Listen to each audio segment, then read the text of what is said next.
नमस्कार दोस्तों, आप सभी का स्वागत है आपके अपने YouTube चैनल CGG के यादव। तो इस वीडियो में हम छत्तीसगढ़ इतिहास का महत्वपूर्ण प्रश्न कवर करने वाले हैं जो कि एग्ज़ाम में पूछा हुआ है। ठीक है, चलिए तो बिना देरी किए चलते हैं आज के पहले प्रश्न की ओर। पहला प्रश्न क्या दिया है आज का देखेंगे। भारत की प्राचीनतम नाट्यशाला किस जिले में है? तो भारत की प्राचीनतम नाट्यशाला जो है किस जिले में है आपको बताना है। क्या क्या दिया है ऑप्शन में? रायपुर दिया है, सरगुजा, बिलासपुर, राजनांदगांव। जिसको पता होगा कमेंट करके आंसर बताइएगा। ठीक है, प्राचीनतम नाट्यशाला, ठीक है, बता दीजिए क्या होगा। भारत का प्राचीनतम नाट्यशाला किस जिले में है?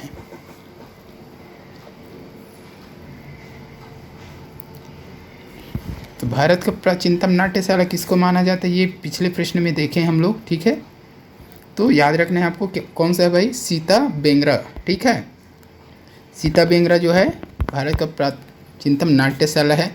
अगर जिला की अगर बात करें तो ये जिला कौन सा हो जाएगा, तो सरगुजा जिला हो जाएगा। तो ऑप्शन बी सही हो जाएगा, सरगुजा जिले में है। ठीक है, तो सरगुजा जिले के रामगढ़ पहाड़ी में स्थित सीता बेंगरा गुफा जो है विश्व की प्राचीनतम नाट्यशाला है। ठीक है, जिसे महेशपुर के राजा द्वारा बनवाया गया था। ठीक है, किसने बनवाया था? महेशपुर के राजा द्वारा। इसकी खोज कब की गई थी ये भी पूछा जा सकता है। तो याद रखना है आपको 1848 में।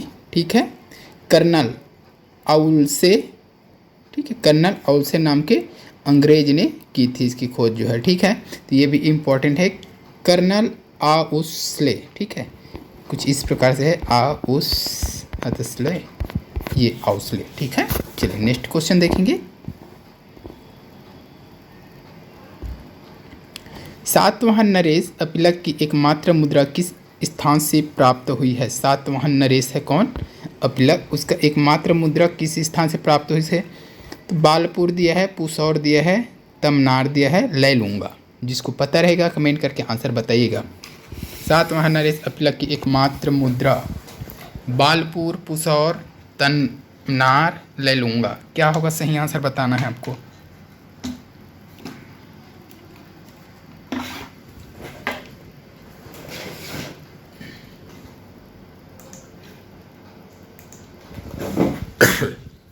इस प्रश्न के लिए सही आंसर हो जाएगा ऑप्शन ए हो जाएगा दोस्तों, बालपुर। ठीक है, सातवाहन नरेश अपलक की एकमात्र मुद्रा जो है बालपुर से मिली है। चलिए नेक्स्ट क्वेश्चन देखेंगे। दशरथ की पत्नी कौशल्या के पिता का नाम था? तो ये भी एग्जाम में पूछा हुआ प्रश्न है।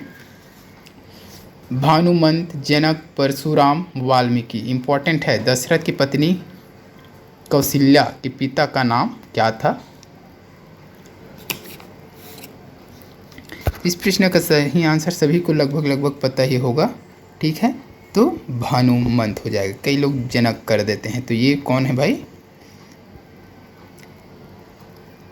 ये सीता माता के पिताजी हैं। ठीक है, तो भानुमंत हो जाएगा इस प्रश्न के लिए सही आंसर। कौशल्या के पिता का नाम क्या है? तो भानुमंत है। ठीक है, दक्षिण कौशल के शासक है ये कहाँ के शासक थे? भानुमंत जो है दक्षिण कौशल के शासक थे भानुमंत। इसकी पुत्री का नाम क्या था? कौशल्या था। ठीक है, जिसकी विवाह अयोध्या के शासक कौन थे भाई? दशरथ। ठीक है, ये दशरथ जो है अयोध्या के शासक से उसी से किया गया, जो कि कौशल्या प्रभु राम जी के माता जी हैं। ठीक है, याद रखना इस चीज़ को। चलिए नेक्स्ट क्वेश्चन देखेंगे। प्राग ऐतिहासिक से लेकर ऐतिहासिक काल तक के चित्रित शैल आश्रय कहाँ हैं? तो प्राग ऐतिहासिक से लेकर के ऐतिहासिक काल तक के चित्रित शैल आश्रय कहाँ हैं? सिंघनपुर रायगढ़ में, रामगढ़ पहाड़ी, सरगुजा, चंदखुरी, रायपुर, कुटुमसर, बस्तर। क्या होगा सही आंसर बताना है आपको।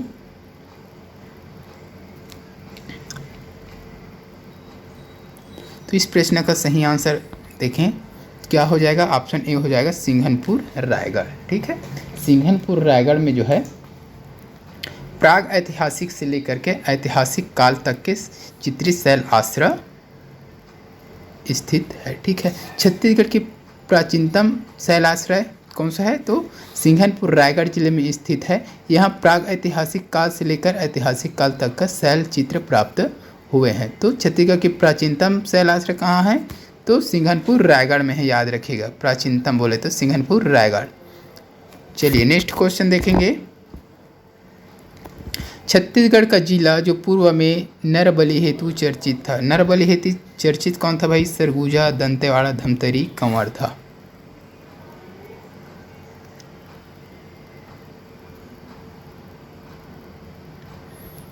इम्पॉर्टेंट प्रश्न है ये। नरबली हेतु चर्चित जिला कौन था छत्तीसगढ़ का? तो छत्तीसगढ़ का जो दंतेवाड़ा जिला है ना, दंतेवाड़ा जिला जो है नरबली हेतु चर्चित था। छत्तीसगढ़ का दंतेवाड़ा पूर्व में अपनी नरबली प्रथा हेतु चर्चित था। छिंदक नागवंशी शासक मधुरांतक देव के शिलालेख से इसके प्रमाण मिलता है। तो ये प्रमाणित कहाँ से हुआ है? तो जो छिंदक नागवंशी शासक था मधुरांतक देव, उसके शिलालेख से ये प्रमाण मिला है, ठीक है, कि दंतेवाड़ा जिले नरबली के लिए चर्चित था, ठीक है। 1842 ये डेट याद रखना। 1842 में क्या हुआ था यहाँ दंतेवाड़ा में? माड़िया विद्रोह हुआ था, जो इसी परंपरा से क्या था? संबंधित था। तो माड़िया विद्रोह किससे संबंधित है ये चीज़ पूछा जा सकता है। तो नरबली से संबंधित था, ये नरबली का परंपरा था, उसी से संबंधित है ये माड़िया विद्रोह, ठीक है। से कब तक चला ये भी पूछा जा सकता है। तो 1842 से 1863 तक ये माड़िया विद्रोह जो है आदिवासी विद्रोह है ये, ठीक है, ये चला है। यह विद्रोह आंग्ल मराठा शासन के खिलाफ मेरिया है ना, मेरिया या माड़िया आदिवासियों की परंपराओं पर होने वाले हस्तक्षेप के विरोध में हुआ था। तो वही है ये कौन सा परंपरा चल रहा था? नरबली परंपरा चल रहा था, उसी में हस्तक्षेप के कारण ये विद्रोह जो हुआ है, ठीक है। इसका नेतृत्व करता अगर पूछे माड़िया विद्रोह का नेतृत्व करता तो हिडमा मांझी था, ठीक है, हिडमा मांझी याद रखें। माड़िया विद्रोह का नेतृत्व करता कौन है? एग्जाम में पूछ सकता है। तो हिडमा मांझी, ठीक है, हिडमा मांझी था, याद रखना है, मांझी हो जाएगा दोस्त, हिडमा मांझी, ठीक है। तो इतना ही, आगे देखेंगे, ठीक है। चलिए नेक्स्ट क्वेश्चन क्या दिया है? छत्तीसगढ़ में सर्वाधिक समय तक शासन किस राजवंश ने किया था? तो नलवंश, सोमवंश, छिंदक नागवंश, कलचुरी।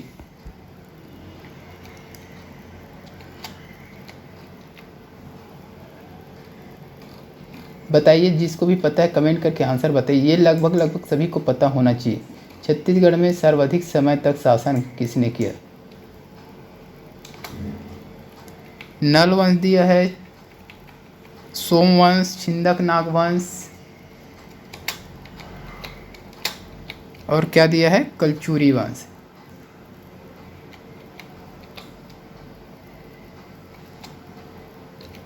बताइए भाई।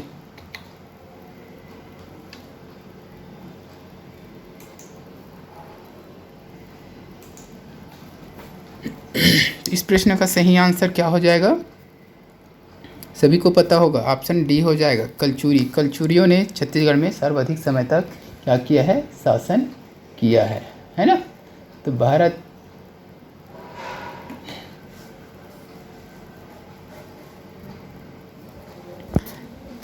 तो छत्तीसगढ़ के इतिहास में कलचुरी वंश के शासकों ने सर्वाधिक समय तक, तो लगभग कितने समय तक शासन किया है?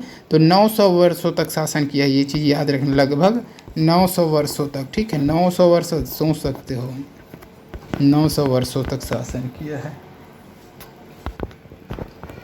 इस चीज़ को आपको याद रखना है। चलिए नेक्स्ट क्वेश्चन देख लेंगे। वाल्मीकि रामायण के अनुसार राम ने दक्षिण कोसल का राज्य किसे दिया?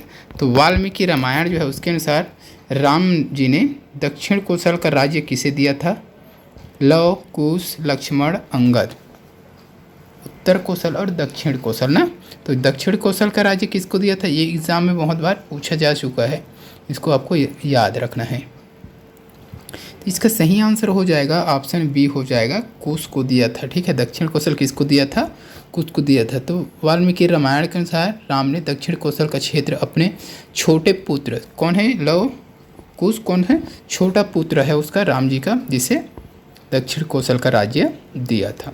चलिए नेक्स्ट क्वेश्चन देखेंगे। चीनी यात्री ह्वेन सांग छत्तीसगढ़ में किस राजवंश के समय आया था? तो चीनी यात्री आया था ह्वेनसांग, वो छत्तीसगढ़ आया था तो किस राजवंश के शासनकाल में आया था छत्तीसगढ़, ये चीज़ पूछा गया है। कलचुरी राजवंश दिया है, पांडु राजवंश, नल वंश, छिंदक नाग वंश। जिसको पता है कमेंट करके आंसर बताइएगा।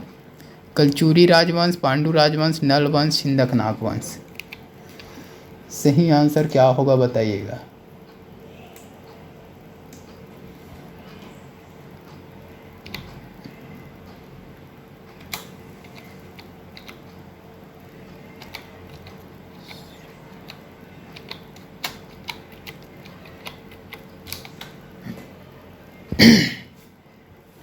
क्या होगा सही आंसर भाई?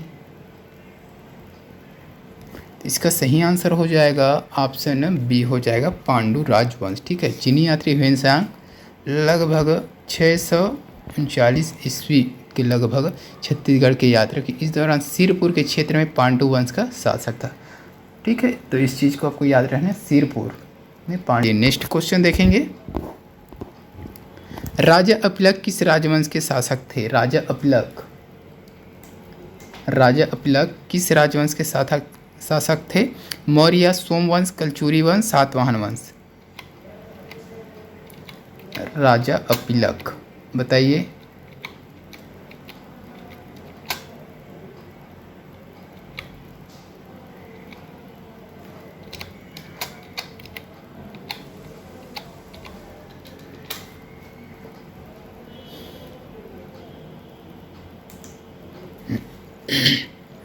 मौर्य वंश, सोमवंश, कलचुरी वंश, सातवाहन वंश। राजा अपलक किस वंश के शासक हैं बताना है आपको। तो ये हो जाएगा ऑप्शन डी हो जाएगा, सातवाहन वंश हो जाएगा। ठीक है, तो राजा अपलक सातवाहन वंश के शासक थे। ठीक है, जिसकी एकमात्र मुद्रा बालपुर से प्राप्त हुआ है। इसका मुद्रा कहाँ से प्राप्त हुआ है? तो बालपुर से प्राप्त हुआ है राजा अपलक का। ठीक है, इस चीज़ को आपको याद रखना है। नेक्स्ट क्वेश्चन देखेंगे, छत्तीसगढ़ के प्रथम पुरातत्ववेत्ता थे लोचन प्रसाद पांडे, शंकर तिवारी, जगन्नाथ प्रसाद भानु, माधवराव सप्रे। प्रथम पुरातत्ववेत्ता लोचन प्रसाद पांडे, शंकर तिवारी, जगन्नाथ प्रसाद भानु, माधवराव सप्रे। इंपॉर्टेंट प्रश्न है ये। इस प्रश्न का सही आंसर क्या हो जाएगा? ऑप्शन ए हो जाएगा, लोचन प्रसाद पांडे। तो छत्तीसगढ़ के प्रथम पुरातत्ववेत्ता कौन है? लोचन प्रसाद पांडे। ठीक है, तो लोचन प्रसाद पांडे को छत्तीसगढ़ के प्रथम पुरातत्व थे। किरारी का काष्ठ स्तंभ तथा गुंजी का शिलालेख इनकी प्रमुख पुरातत्व संबंधी निबंध है। किरारी का काष्ठ स्तंभ और गुंजी का शिलालेख इसकी प्रमुख पुरातत्व संबंधित निबंध है। एग्जाम में पूछा जा सकता है किरारी का काष्ठ स्तंभ किसका निबंध है। ठीक है, तो याद रखना है आपको, लोचन प्रसाद पांडे। चलिए नेक्स्ट क्वेश्चन देखेंगे, राजकवि बाबू रेवाराम किस राज्य के कवि थे? कवर्धा राज्य, बस्तर राज्य, सरगुजा राज्य, रतनपुर राज्य। इस प्रश्न का सही आंसर जाएगा ऑप्शन डी के साथ, ऑप्शन डी के साथ ही जाएगा, रतनपुर राज्य। तो बाबू रेवाराम का संबंध रतनपुर से था। बाबू रेवाराम ने तवारीख ए है वंशी में कलचुरी राज्य का इतिहास लिखा है। तारीख है ए वंशी कलचुरी राज्य का इतिहास लिखा है। तो इसका इम्पोर्टेंट है ये वाला जो पॉइंट जो है, तारीख ए है वंशी किसी लिखा है भाई? तो बाबू रेवाराम। ठीक है, इसका संबंध कहाँ से है? रतनपुर राज्य से है। चलिए अगला प्रश्न देखेंगे जो कि इस वीडियो का लास्ट प्रश्न है। बाबू रेवाराम की पांडुलिपि में किस कलचुरी वंशी शासक का उल्लेख है? लक्ष्मीदेव, पृथ्वीदेव द्वितीय, रत्नदेव तृतीय, कल्याण साय। तो बाबू रेवाराम की पांडुलिपि में किस कलचुरी वंशी शासक का उल्लेख है? तो इसका डी वाला ऑप्शन सही हो जाएगा, कल्याण साय का। ठीक है, बाबू रेवाराम ने अपनी पांडुलिपि में कलचुरी वंश के शासक कल्याण साय का उल्लेख किया है तथा उसे मुगल दरबार में जाना बताया है। ठीक है, तो मुगल दरबार में गया है ऐसा बताया गया है। ठीक है, कल्याण साय को पांडुलिपि में जो बताया बाबू रेवाराम, तो कल्याण से मुगल शासक में गया है, ऐसा बताया जाता है। ठीक है, तो इस वीडियो में बस इतना ही। वीडियो अच्छी लगी है तो लाइक कर दीजिएगा, शेयर कर दीजिएगा। इसी प्रकार की वीडियो के लिए चैनल पे बने रहिए। जल्द मिलते हैं अगले वीडियो के साथ, तब तक के लिए वंदे मातरम, जय हिंद।